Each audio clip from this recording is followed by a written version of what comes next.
Hello mga kalabs! Kumusta po kayo? Eto at magluluto nga po kami ng sarsyado. Salmon po pala itong nabili ni mama na isda. 5 piraso nga po yan dahil 5 nga po kami dito sa bahay. Pinrito nga lang po muna ni mama yung mga isda. Pagkatapos sa mantika po ng pinagprituhan niya, ayun din po yung ginamit niya pang gisa.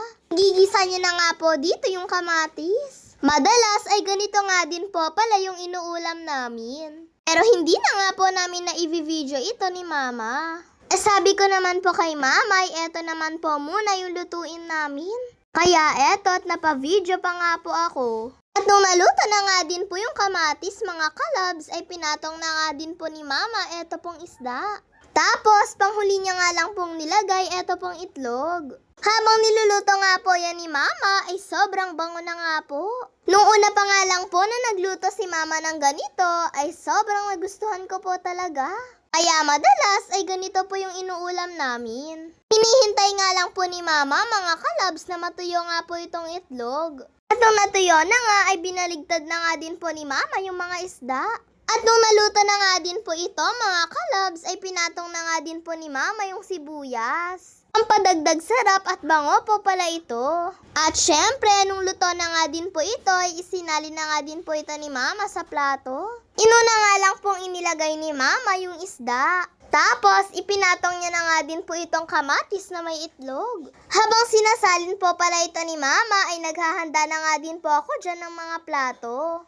At syempre, pagkasalin po ni mama, ay kakain na nga din po kami.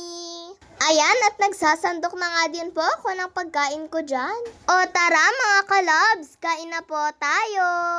Kaya gustong gusto ko nga po ito kapag si mama nga po yung nagluluto ng ganito.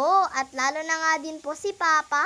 Shout out po pala kay Chloe Macalino, Michelle Angela Aguanza, JRM Tomagan, Debbie Alanzalon, Riza May Braquillo Monares, Aliyah Smith. Dito na rin po pala kumain yung pinsan ko.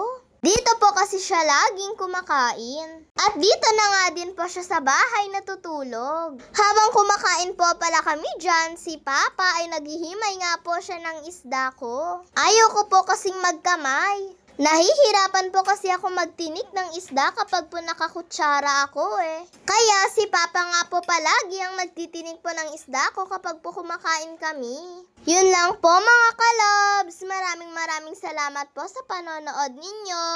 Mag-iingat po kayo palagi. God bless to all. Bye-bye po. Teka lang.